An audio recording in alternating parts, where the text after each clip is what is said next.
శ్రీరామనామాన్ని వ్రాసినంత మాత్రం చేత రామచంద్రమూర్తియే మనం చేరుకోవలసినటువంటి స్థితిని నిర్దేశిస్తాడు.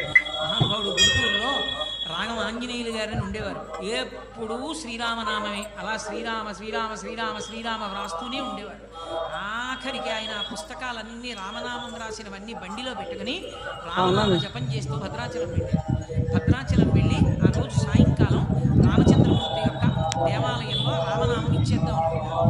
ఇవాళ ఎందుకులేండి, ఇక్కడ ఏదో సప్తాహం చేద్దాం అనుకుంటున్నాం కదా, రేపిద్దాం, ఏకాదశి వస్తుంది కదా అన్నారు. ఏమోనయా ఏ క్షణం ఎవరికి తెలుసు, ఇచ్చేసేద్దాం అన్నారు.